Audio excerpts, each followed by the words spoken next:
Hey, security peeps. We are back again with another edition of Breaking LinkedIn with Breaking Into Cybersecurity and Hacker Valley Studio. It is episode 13. I can't even believe we're in episode 13. July 3rd. Happy Independence Day, folks. July 3rd. I am Renee Small, cybersecurity super recruiter, helping awesome cybersecurity talent get into opportunities and helping wonderful cybersecurity leaders hire great talent. We have a special guest today. We will go around and introduce ourselves, but we have Olivia Rose here, one of those leaders that hires people. So we're super excited to have you on, Olivia, this morning. So we will go around. Chris C., go for it. How's it going, everybody? Chris Cochran, co-host of the Hacker Valley Studio podcast. And during the day, I'm the director of security engineering for a company called Marquetta. Happy to be here. Thank you so much for joining us, Olivia. Looking forward to the conversation. Thank you. So much fun.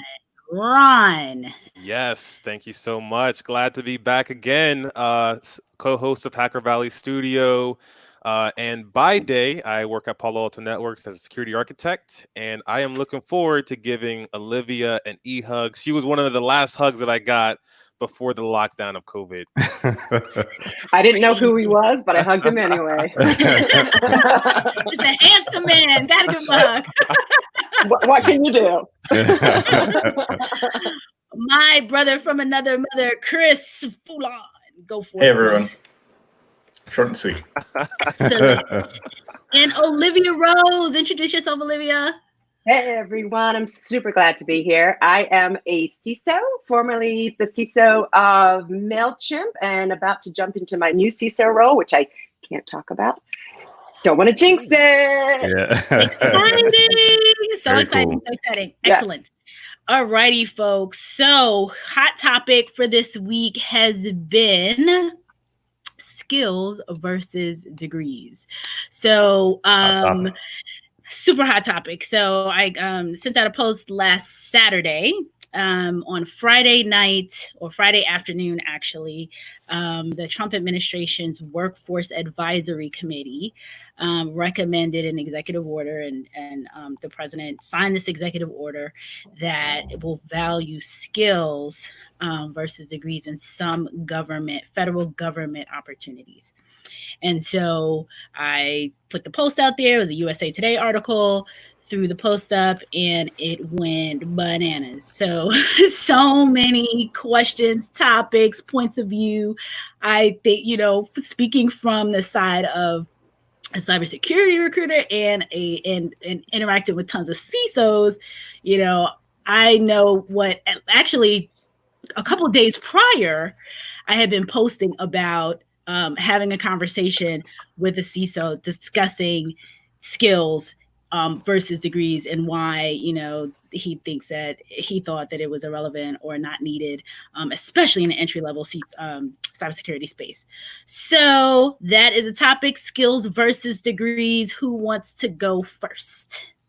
I think we should let our guest go first. Hot seat. Well, I can't tell you how excited I was to see that post, because I can't stand the idea that you're required to have a 4-year degree or a 2-year degree just to get these security jobs. We're literally cutting off half the population from even getting in the door, or even more higher than that. I mean, I always say some of the best, honestly, the best hackers, if you went to B-Sides this year in San Fran right before RSA, there's hackers there who are 15 years old. Mm-hmm. Right. And I don't care if you're 22 years old and you're looking for your first time job. I want to know that you've been hacking stuff. You've been hacking your Atari. I'm dating myself here. You've been hacking your PlayStation since you were 15 years old. That's who I want to hire. I don't care if you got your master's in cybersecurity. That is over the top unnecessary nowadays. Right. It's very by the books to have a degree. I think there's a lot that you learn in the degree program that might accelerate some of that knowledge, but there's nothing like you were saying, like getting your hands dirty, messing with a game console or with a piece of software that you've purchased or it's open source, just messing around with it, getting to know how it works and tinkering Yeah. around. That always leads to the discovery. Not to mention that it takes so long to develop these curriculums and have them approved that by the time they're developed, the technology's already changed. Yeah, and I just last year I did a thing for Gen Cyber out in Connecticut, and they had kids that were in high school that were coding in Python, like they were doing all kinds of cryptography challenges or doing hacking challenges. And to me, I'm like, these kids can get a job as soon as they graduate. Like there's almost, I wouldn't say there's no need. There are definitely programs out there that can definitely help you. Like especially if you're doing like a computer engineering like track, that could be tough to pull together on your own. You could definitely do it. But for the tangible skills that someone would need to do the work, you can get that from anywhere. Yeah. And can I say something that might upset some people? Go ahead. I'm not the only one who thinks this, but there's nothing more irritating than somebody who is book read and got all these degrees in cybersecurity and comes in and thinks that they know better than you do. There's nothing more irritating than that, because unless you've been through a breach, unless you actually put your hands on something, unless you've actually configured a firewall, unless you've actually written a policy that's not a school paper, you don't know anything. And you can quote all these case studies to me as much as you want to, but I'm not going to hire you. Right. At least be humble, right? And So, Chris, I hear speaking it all of the these time. high schoolers, and also for Olivia, you all have been in great positions to bring new people on. Have you ever worked with a teenager in cyber that was just always loving the field and getting their hands dirty? You go ahead, Olivia. Chris? Oh my gosh. Yeah, I have. I love them. I have tried to poach people from other companies. I think they're an interesting challenge to bring on for the summer, for example. But they're an interesting challenge because you have to remember that they are still teenagers, and they are here with skills, but they are probably around here with maturity and real life experience. So you have to somehow come to the middle here or try to get them to come up, but you can't expect too much from them. But they're absolutely fascinating, and you cannot beat that enthusiasm that a teenager has who just loves crypto or is attending, just going to local classes and local hackathons. Those are the people we want to hire. Absolutely. And I almost like have to pull myself back a little bit, because once I see a diamond in the rough, I'm like, oh, we got to cultivate this. We got to shine this diamond up. So I almost got to be like, calm down. They're very talented, but just make sure you don't scare them away. So I love it. I absolutely love it, because I wish there were a lot of the programs that are around today when I was younger, because I think I might even be way, further down the pipe than I am now. But luckily, we do have the folks that are putting together these amazing programs like Cyber Patriot, where they're going into middle school, they're going into high schools, they're teaching them basic cybersecurity stuff. And so now it's a part of their lexicon much earlier in their development. And so then who knows the types of problems that these kids, but soon to be young adults, what they're going to be doing, the solutions they're going to be creating. And I think the internet's going to be much safer going forward. Little known fact about myself: I actually started my career at 19 at Booz Allen Hamilton, working full time. I had a great opportunity, had some great mentors, and they really cultivated, my skill and my talent. I was so immature; I didn't know how to use like the word processing tools. Never followed my calendar, but those things just took time. I think those were the easier skills to learn rather than learning about the technology, which I was just so passionate about. Yeah, I wanted to add that yesterday I interviewed on the podcast Parsia, who is a high school student. He just graduated from high school, and he was part of the Cyber Patriot program. Oh, he was nice. the president of his cybersecurity club in high school.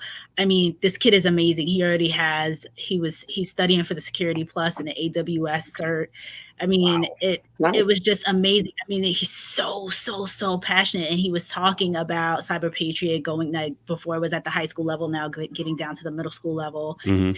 And somebody like him, whose hands are already dirty, to all of your points, this is what I hear all the time. You know, I hear it day in and day out when I'm talking to CISOs, when I'm talking to leaders, VPs of security, and what have you. Yes, theory is nice. Yes, getting a degree and broadening your education. Like, I'm never one to say don't do it if you have the money and you have the time and what have you to get that, to formalize, you know, getting formal education for a multitude of reasons. However, what I've seen over the years consistently in technology prior to doing this, since starting in 2011, when it was in the tech space, and now here in cyber since 2011, 100% hands down, it's going to be skills first. Like they say, every leader I've spoken to, I have 100%. It's, can I put this person in front of a keyboard? Are they going to know what to do? And that comes from having skills, period. Yep. That comes from getting those skills. So I'll jump into this question that Danielle Goodwin says, if degrees mean nothing, what's the best way to show your skills on a resume? I want to start by answering. I won't say degrees mean nothing. So I want to make sure that, you know, we Chris is an adjunct professor. Chris F is an adjunct professor. He teaches. He has a master's degree. I think all of us here have at least bachelor's degrees. Correct? Mm-hmm. Is that correct? Everyone here has a bachelor's. Yeah. So we're not saying that degrees mean nothing, and others have masters and what have you. We're not saying that degrees mean nothing. We're just saying that practical experience has to be included. I personally think that every degree program out here cranking out masters and bachelors in security, there should be some type of practical component baked in, either via internship, externship. You have to have practical people that are in the industry teaching these courses, that even if it's something that's theoretical, like theory made up, it's because that practical person did this on their job earlier today. Like, hey, I was at work at Marquetta, this is what was happening. Now I'm going to bring in and give it to you as a project to do. Like, it should appease me that it's, and then some people come out and they don't, you know, they struggle. Whereas other people that are coming out of degree programs, I know quite a few that come out of degree programs that have internships. People are snapping them up as soon as they get out because that degree program is so strong. So we're not saying, I personally am not saying don't do it, but skills definitely trump and they matter. I would, Renee, I kind of disagree with you a bit, respectfully. That's why we're here. That's why we're here. So I don't necessarily think it's necessary. It's a good thing. Great. If you got the money and you have the ability to go, great. But, you know, a lot of the population doesn't. So that's an unfair advantage already.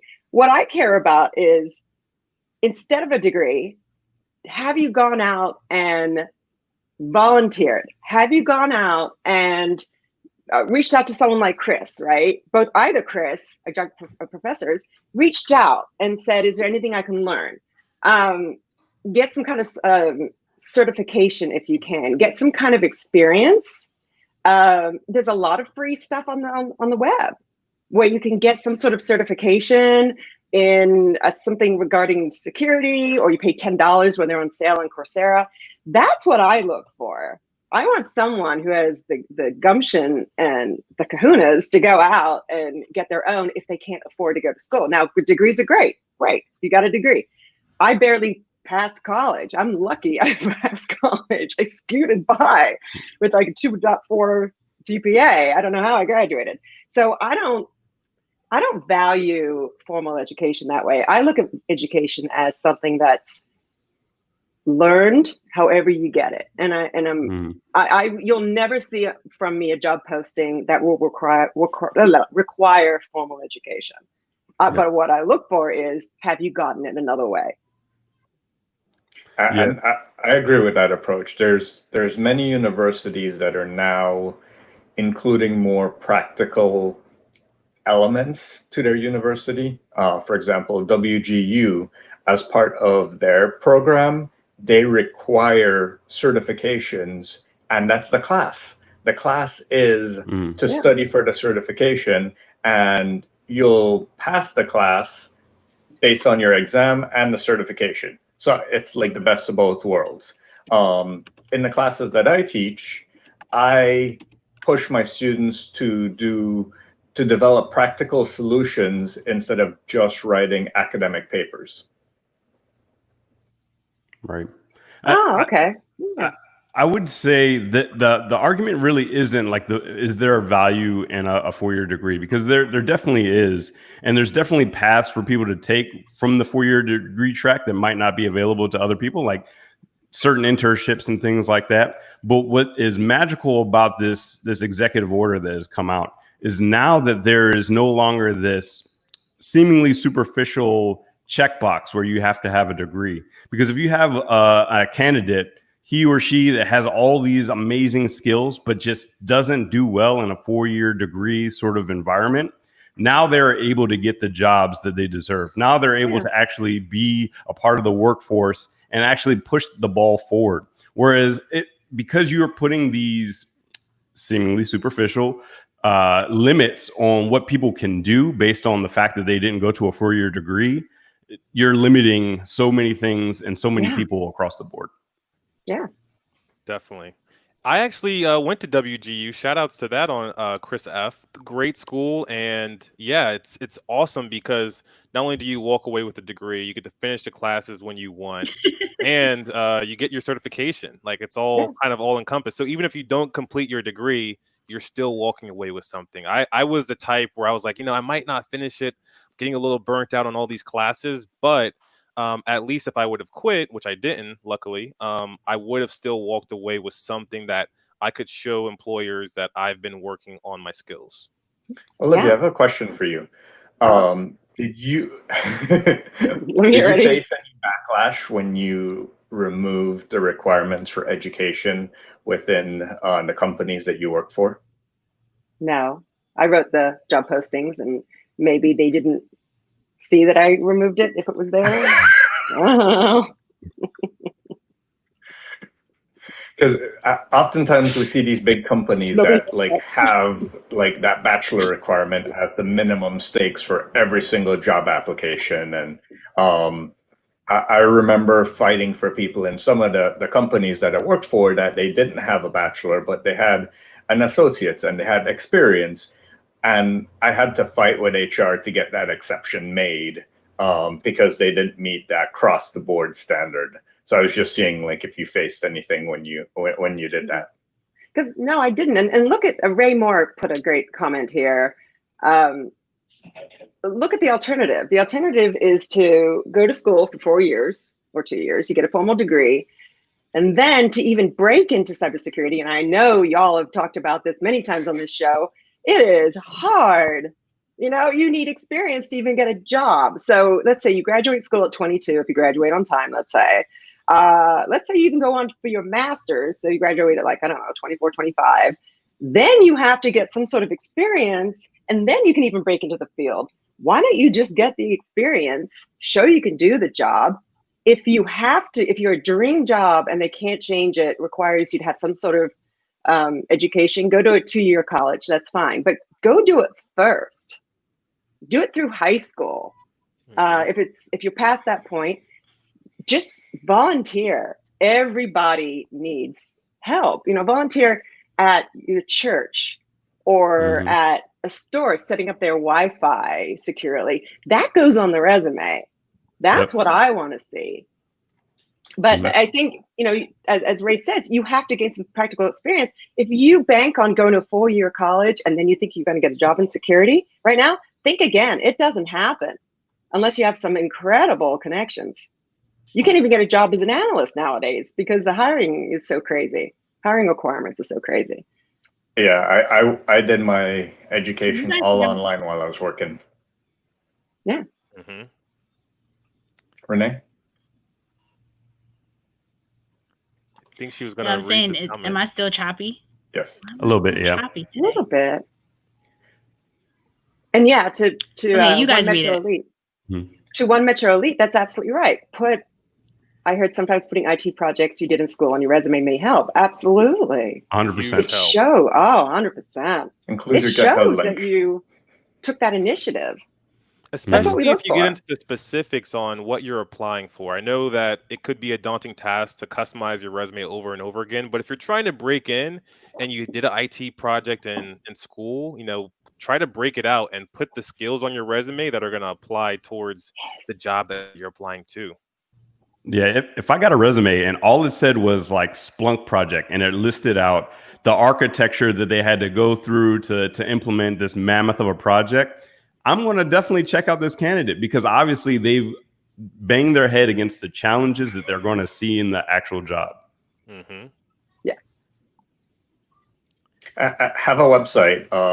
Include the projects that you have there if you can't fit it all on your resume. Have a GitHub link. Post all your code there. Post anything practical that you've done. Find a way to supplement your website or your LinkedIn page with that sort of thing. Mm-hmm. And create. Go ahead. I did this a long time ago when I was looking for a job. I created business cards. They're really easy to design. If you go to canva.com and cheap to print, you put your picture on there and you put all those great things that you've done on the front and the back and your contact information. And once we can go, you go to events and you network.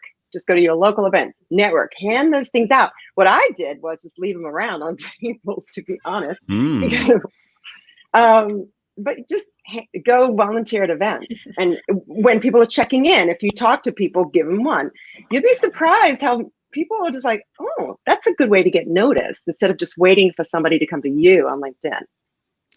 Yeah, one of the things I would say to be careful for anyone that, really breaks down their skills, be prepared to talk about them. If you have, like to Chris's point, Splunk on your resume, I'm going to be naturally curious. Like, what did you do? What was your involvement in the project? And sometimes with the candidates that I've interviewed, it's maybe nerves get in the way or just lack of participation with the project. So I would say also make sure you have your examples in your back pocket. That's a great point. Oftentimes, when I look at resumes or I have a candidate in front of me, I'll ask them, in this project that you mentioned, what did you do? Because sometimes they write their resume like, I was part of a team and we did this. Right. I'm like, okay, that's great, but what did you do? Tell me about this. Tell me about your experience, not what your team did. And on that note, may I make a call out to all the women listening to this? Stop saying you were part of a team if you led something. Okay? Definitely. If you led something on Chris's note just then, say you led it. Women have this tendency to think that it's better to be part of a team. If you're part of a team, that's great. If you led something, lead it. Say that. Women, come on now. It drives me crazy when I talk to women who are candidates and they downplay it, like they're afraid of being smart. Well, we've mentioned it before that women look at a job description and if they don't meet like 90% of it, they don't want to apply. Whereas men, 60% is great. Like I look at a job description and if I don't meet all the requirements, I'm like, great, I'm going to learn something. That's how I look at it. Those job postings, those are unicorns. They're looking for a unicorn. If anybody actually had all those skills and abilities, do you know how expensive they would be? So when I write a job description, I list out who my nirvana person would be. And I can't afford that person, right? And I know that. So you can't take it all for it. And to be honest, I think I've had 3 cups of coffee this morning, so I'm being too transparent. I've never in my life read a full job description before I applied for a job. I literally read the first quarter. I scan it. Mm-hmm. Is this the place I want to work? Does it sound cool? Okay, Yep. the first 3 bullets. All right, I'm going to apply. And then once I get the job or I'm interviewing, that's when I go back and I read the rest of it. I'm like, okay, I got to know this and this. So that's what you got to do. You know, if you're shy or timid or think that it's a bad thing to be forward, you got to throw yourself out there and just take a chance. As a hiring manager, Olivia, what percentage of a job rec do you look for candidates to have in experience on the hiring side? Great question. Mm-hmm. You know what I look for first before the job rec? I look for enthusiasm. I look for a glow. I call it bright-eyed and bushy-tailed. I love it. You know, if you're so friggin' excited about this job and security, and especially, I can teach you anything. You know, you can learn security. I learned it back in 2005. I came from marketing, and then I went and got my CISSP the next year. I learned it, and I stayed in security this whole time. So I know for a fact.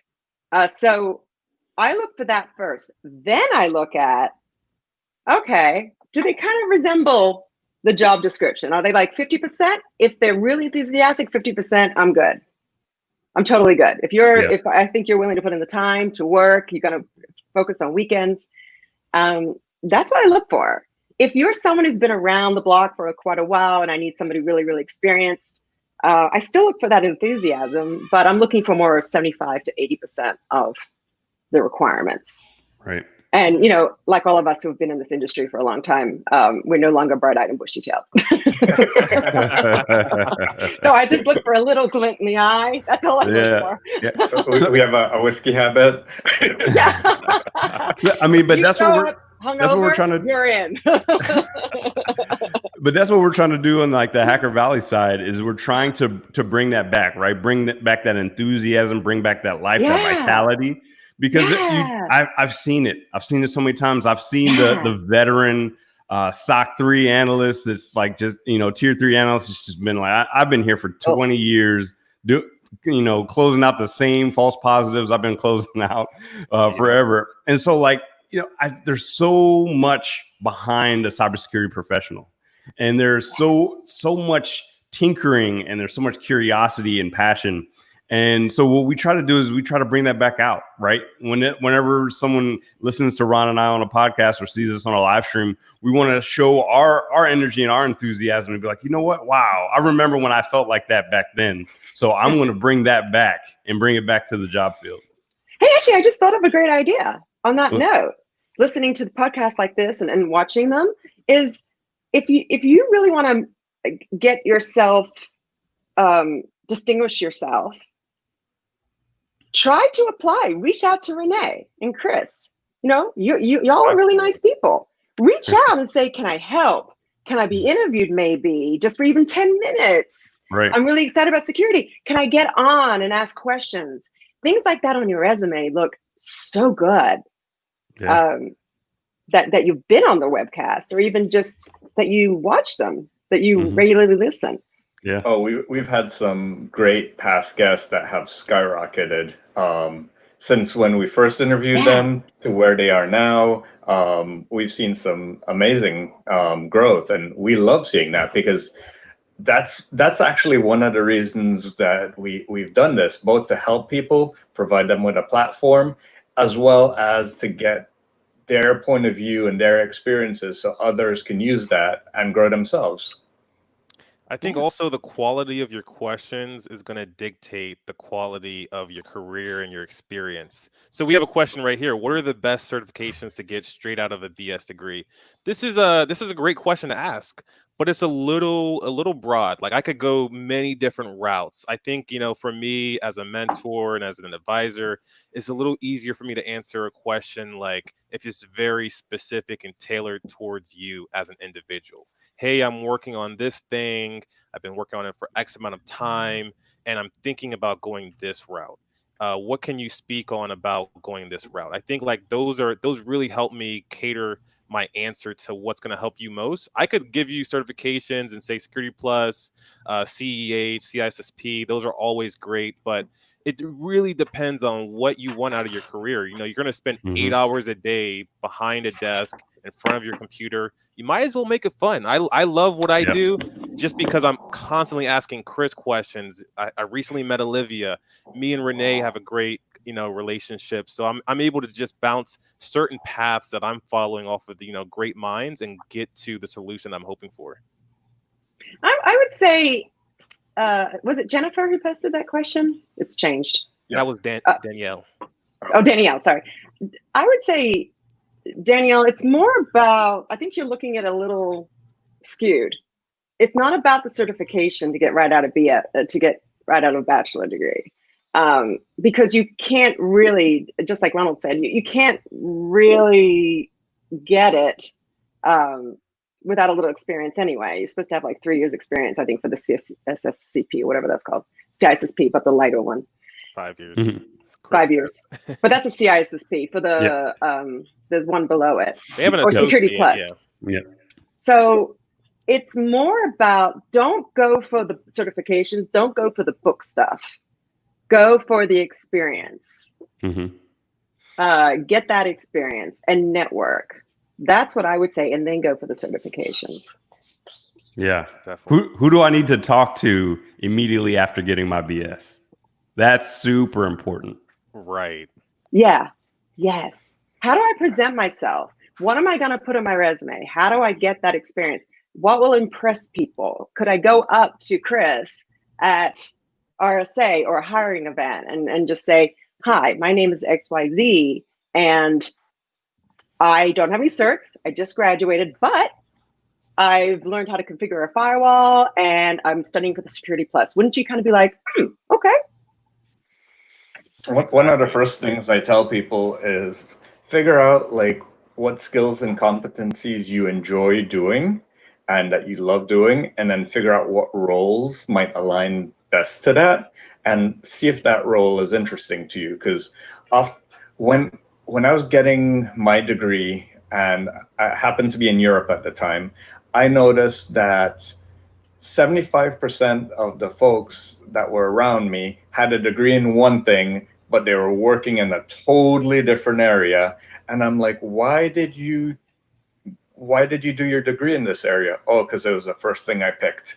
Same thing for your roles. Figure out what you like doing, and just don't choose to become a SOC analyst because it's the first thing most people tell you to do.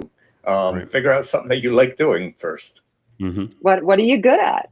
I was a women's studies major. It's the only major I could graduate in because they didn't have a GPA level restriction. So I was a women's studies major. I went into marketing because what do you do with a women's studies major? I don't know. But marketing, if you look at it, the skills that I'm good at today are very consistent with what you need to be good at with marketing. Right. So look at, you don't even need a BS degree. If you have a BA, an arts degree, look at what you're good at. And like Krista said, focus on those. Yeah, I had a great conversation with Anne-Marie from MasterCard, and she was saying that she has an accounting background. She was saying that a lot of the principles of cybersecurity are based off of accounting, like the CIA triad, like confidentiality, integrity, availability. Those are accounting fundamentals, and there's so much knowledge transfer that's available for all types of degrees and programs. I'm a humanities. I have a humanities degree.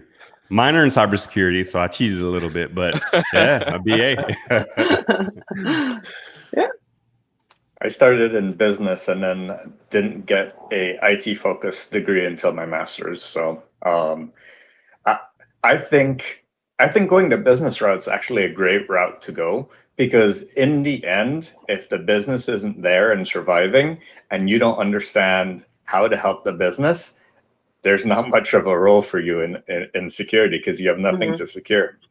Right. And the higher you go on the non-technical side of security, more of the management side, if your career path is a VP or a CISO, the more you have to understand how to align the security controls to the business and be able to translate there. So yeah, I agree with you. Business would be a great degree. Namdi, I think it's about honing one's craft. Ron and I talk about this all the time. Trust and love the process. That's perfect. Absolutely perfect. Yeah, I've been reading the Mastery book. Thanks, guys. Yeah, it's good, right? Yeah. It's a long one, but it's good. It is. It's like thick. a Bible. It's a 17-hour audiobook. Yeah. The certification question really depends on what you're trying to do. Absolutely. Exactly. Eventually, yeah. Yeah. If you're going the technical track, you want to get certain types of certifications. If you're going the more management side track, you want to go that direction. There's some great maps out there that show you the whole routes to take for certain certifications. Just Google them. So, question for you, Olivia, as a CISO, do you find that it's more helpful that a CISO comes from the business and understands the business and learns security, or that they are very in depth on the security, but they don't know how to run the business, so they have to learn the business? I think it's a lot harder to learn soft skills in the business. The key to being effective as a CISO is persuading people to do things that they don't want to do. So if one of my stakeholders would be, let's say the server team or the network team, they don't want to, they have their own priorities, right? They don't want to necessarily have to change a port on the firewall that marketing wanted for a campaign, and it's port 80, right? So you have to learn how to convince, how to sell, how to persuade, how to make a business case. So this is why it's important, because opening port 80 to the world makes everybody able to access our company, even though marketing would like that.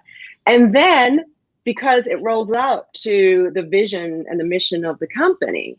So let's say a key driver of the company is trust. It's customer trust. If you lose customer trust, you basically lost customers. They're going to jump ship to a competitor. So if you have a breach or their data stolen, or somebody does an account takeover and does something nefarious with that, you're going to lose that trust, which is a key driver of the security of the company. That's how you have to storytell and lead them to the water to drink.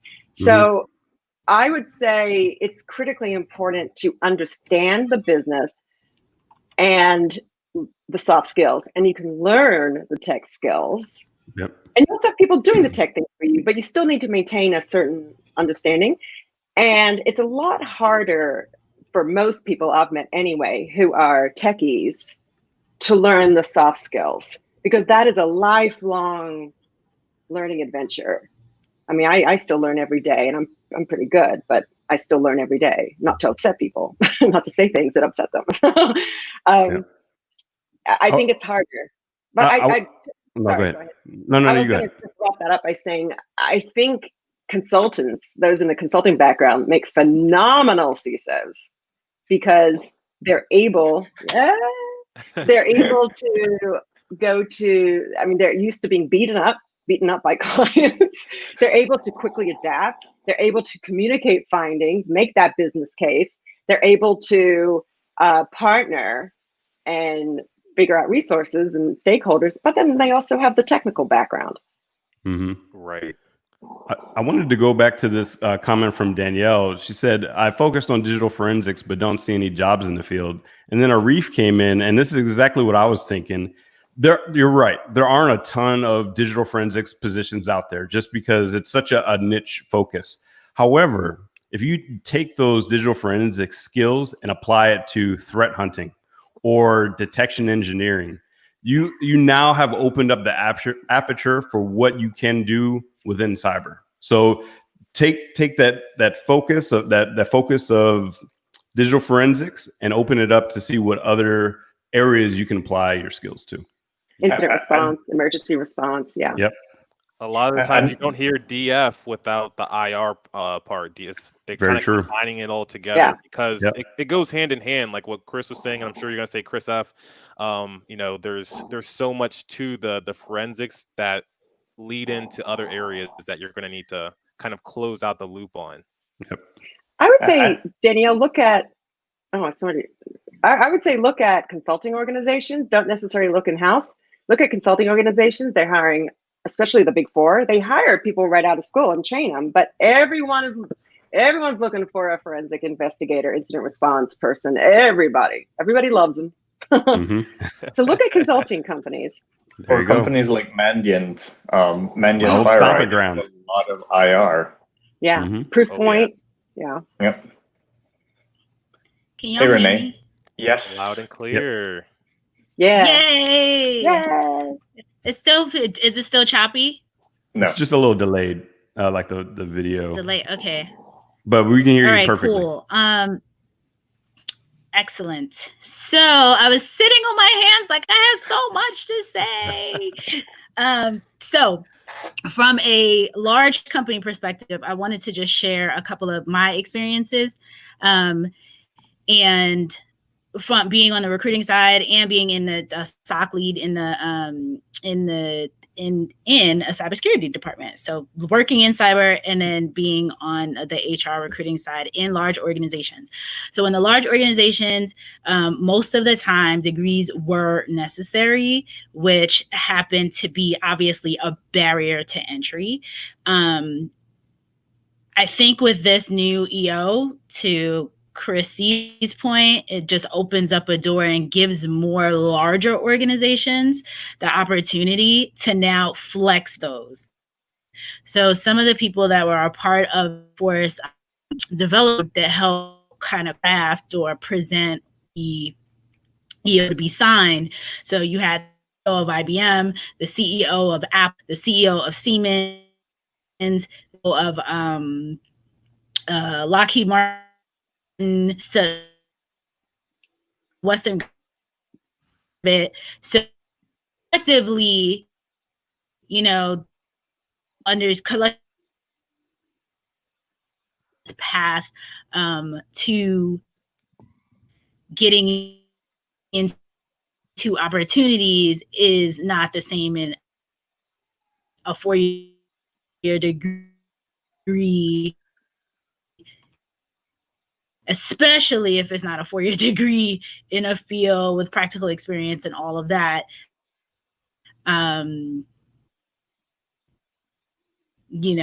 It isn't really. We're losing you a bit. Shouldn't be the barrier to entry. That's one of the points that I wanted to make just about the EO overall. So yeah, like the comment from what Charles was saying is that if you rush out to go get the letters, has been, oh wow, I'm choppy again. Yeah, a little bit. Am I choppy? Yep. You were, yeah. Kind of like that comment that was up for Charles. If you rush out to go get those letters behind your name, those certifications, but you don't know your foundation, you'll get called out on, whether it's in an interview or on the job. You have to have that experience, and whether it's in a home lab or on the job that you're training, you have to build up those foundations and that experience. And it's similar to what was discussed in the mastery book, is that apprenticeship phase. In that phase where you're learning everything, you have to repeat so that you can learn exactly all the different ways to do it, all the tips and tricks, and then that way you become a master yourself. Yeah, I think it would be a little frustrating and discouraging to have all the letters behind your name, but not have any of those skills that are really going to make you better at your job, make it a little more fun. I think anything that you're good at, anything that you've accomplished mastery in, it's going to be more engaging, more fun, and that you'll find more creative ways to make the challenge going forward. I'm sure, Olivia, I'm sure that, you know, being in the CISO position at, you know, some great companies, you've had to up the ante and really challenge yourself, stretch yourself more thin, and figure out more creative ways to get better. Yeah. Yeah, and going back to the point where getting certifications behind your name without the chops behind it, that's where I was in 2005. And I think it was it was expected then because security was newer in a way, but I got thrown in the deep end. My first customer was PayPal. They just said, here, Wow. go do a PCI assessment for PayPal. So, and that's how I thrive. But today, so how long ago? Oh my gosh, it was 20 years ago. No, 18 years ago. 18 years ago, that's you could get away with that, and it was kind of expected. Today, it does reflect not so great on you if you have those certs and you put them first as that's who you are, because that's not who you are. What you are is how you've, as Charles put it, crafted your art. You have that love and enthusiasm. I don't care about the letters behind your name because you know what? They cost money. And Lots of it. Lots of it. I don't care because, you know, just because you can't afford to get a degree, because if you go to the training, that's $5,000 right there. And then you've got to pay the maintenance fees, of course, and take the test itself. You know, that's going to cut out a whole bunch of people to me. And when you just have your name and all these certifications right after it, to me, you know, some of these certifications are just paper. That's not who you are. Right. If you have them, put them on there, but don't promote that first. Promote who you are and then supplement it with the certifications. Absolutely. If you could back up those skills, then put them there. But if you're going to get called out on it and you're going to look silly, don't do that.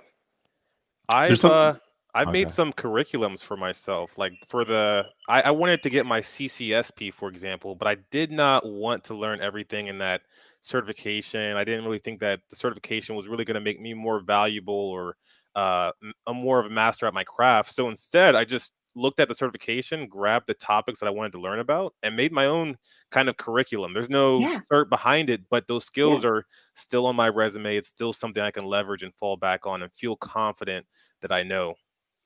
There's something I just want to unpack on what you said, Olivia, and I think it's super powerful, and I hope people don't gloss over it, is that number one, certifications aren't who you are, but then neither is your title, neither is the company that you work for. There's so much to you as a person that makes you powerful. And so if you try to hinge who you are on the things that their accolades or certifications or the school you went to, you're going to find yourself feeling empty at one point or another. But if you understand who you are and your power and you step into that, you can't beat that. Your best self. Be your best self. Because, and along that point, Chris, if you lose your job, there goes your identity. Right. If you're so wrapped up with who you are, and you're always going to be competing against others. You're not competing against others. You're competing against yourself. Be the best person you can be. Don't wrap yourself up with your identity. In security, we want people who can work as a team, who are fun people, who are nice and helpful. That's what we want. Love that. Yeah, we got you. Yay. All right. We only got a couple minutes left. We'll leave the rest of the time for Renee. So you can begin your monologue. It's totally fine. No, I love this. Is a huge discussion. And I was trying all kinds of ways to get in. So finally, I'm here on my phone. So breaking into security. Yeah, breaking in. She hacked it. She figured it out. From all angles. And I can't find my headset that goes with the phone. So whatever. As long as you can hear me and I'm not choppy, we will have to bring this up again. Maybe we do part 2 next week or something. Let's do it. Part 2. I think it's such a good topic. Yeah. So and Renee, I apologize. I do want to hear what you have to say, but my kids are showing up. So I have to jump off. Yeah, absolutely. But I will catch up and watch this again so I can hear what you're going to say. Okay, So, cool. Thanks, thank Olivia. you for having me. Thanks so us. much. Bye. So much. But yeah, we definitely have to do a So- part 2 because I really want to hear what you have to say, Renee, because I know that this subject is near and dear to your heart. You probably have so many insights. You have so many predictions probably about what the future of work is going to look like. So I would say, yes, count me in for round 2. Wait, Yeah. we have Chris Roberts. We have Chris Roberts next week. So that'll be a fun conversation to talk about education versus experience. Yeah. Yeah. I mean, it's what everyone has been saying. I mean, the CISO, you have to look at the folks that are doing the job and the folks that are doing the hiring. And what's happening consistently is that they're asking for the skills, and there's a gap. And I think there is, all of us can't. Olivia made some really great points that I was able to hear as I was going in and out. All of us cannot afford degrees. Many of us went while we were, working, or we weren't fortunate enough to have someone paying, a parent paying for college. And then those poor parents that are out there right now with their kids back home living in their basements, they're like, hey, I dropped $200,000-$300,000 and I have a sweatshirt and a key ring to show for it, and that's pretty much it. That's real. So they're living in the basement, real. and it's and one of the points that I wanted to make before was that certain degree programs, those kids and young people and people in general get opportunities, point blank, straight out of school, bachelor's in cybersecurity, bachelor's in computer science, bachelor's in certain programs. And the real hack is, what are those programs providing their students that their students are getting snapped up versus other programs that are not? So if you do want to go the degree route and you don't know, I think putting telling a young person, a 17-year-old or an 18-year-old, to figure out what you love and do all of these things. It's nice for us to say now that we're in our 30s and 40s, but thinking about, I interact with these high school students, and the student I had on yesterday, he was able to get in.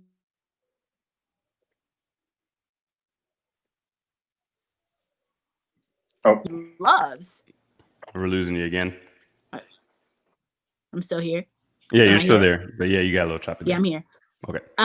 However, for most students, they don't know what they want to do. They have no idea, don't know what's going on. So, it's on the leadership, it's on us to be able to kind of point these people and give them a path. And I think one of the things that college did was, at the time, when certain programs are able to kind of point these people in direction, this is why some people go into the military. It's a path to something. I don't know what I want to do, but it's a path. You go into a degree program and you think, okay, I like computers, I'm going to try to do computer science or something like that. It's a path. So without that, without these kind of big, broad pathways, the question is okay, so I'm a parent, my child is 17, they coming out of high school, and they have nothing to do. What am I going to tell them to go do now? So I think that gap, that whole skills assessment piece will be important, and really understanding what how we can really truly direct people into the path that they want to take, because we get, I 100% get that leaders need skills, point blank, period. How do we get these people? How do we get them skills? That's the real question. Either through a degree program, through an associate's program. Chris talks every week about apprenticeship programs. How do we get these people how do we get them the skills that they need to be successful when they come in working under Ron, to be successful when they interview to work under Chris? You shouldn't have to go through dozens and dozens and do all kinds of tricks to find a person that has the skills. That's, to me, the big piece of all of this. So I won't keep up a whole bunch more time. Those are all great points. Yeah, we got like a minute left. You guys want to do final thoughts? Final thoughts. My final thought is what a great conversation. It's good to see that there's leaders out there that's pushing the curve to remove those degree requirements from their job descriptions. As Olivia said, for the females out there, stand up for yourself. If you led something, don't downplay your role within the project. Speak up for yourself. And like she said, if you meet like the first quarter or half of the job description, go ahead and apply for it. Have that conversation with the hiring manager and show your passion, because the passion and the skills is what a lot of hiring managers are looking for these days. I really, what Chris was saying, Chris C and Olivia were saying about don't get married to your title, don't get married to the certifications. I couldn't agree with that anymore. I think when I first started my career, I was definitely caught up in the alphabet soup and wanted to boil the ocean. And now I'm more interested in finding where does my genius lie? Like what brings out my creativity? What brings out the best part of me, but also focusing on like some of the accolades that I need to get the best opportunities. But I think it's all about, we're spending 8 hours a day in these jobs. Make sure that at least you can find something that you can get good at, something that you're going to enjoy, and something that is hopefully going to make you some money also. Yeah. And I would say find your path, right? You don't have to follow anyone else's path. You don't have to follow the path that someone told you about in a book that they read one time 10 years ago. Find your own path. If that's the 4-year degree route, take it. Maybe you operate better in that environment. Maybe you'd rather do bite-sized content and figure it out that way. Maybe you'll read a book. Maybe you'll do your own project. Maybe you'll invent something completely new. Find your own path. And for me, it's really about my big question, and it's the question out there is how are we going to get people the skills? Because there's a talent gap, or I don't think it's a talent gap. I think it's more of a skills gap. Mm-hmm. We have people out here with the talent. How do we get these people assessed? How do we get the skills? How do people get the skills even before potentially getting the job? Because it's the whole chicken and egg thing. Well, you need skills. Well, I don't have the skills. I need to get a job to get the skills, like that kind of thing. And we know you all can do self-directed projects and all those types of things. But the real question is, how do we get people the skills? So I am excited to have Chris Roberts on next week. Let's do it. That's going to be a good Bring one. his opinion to the table to talk about this subject, because I think it is so important. And China makes such a good point here. She says more entry-level jobs, and I think she is so absolutely right. Like, how can we break down these cyber roles to make them more bite-sized so people have paths, so we could get more people in, just like we used to do, like we did with help desk, like we do with real entry level. Like, what can we create that a high school student could come out and get into, a little pathway into security? So that is my point, folks. Thank you all so much. Sorry for my technical difficulties and my choppy internet and all this nightmare stuff that's going on. I'm making sure to clean it up for next week, because I want to be here in full effect for Chris Roberts. Yes, and indeed. All of you too. All righty. Well, have a great week. Have a great 4th, and we'll see everybody next week. See you all next time. Bye everyone.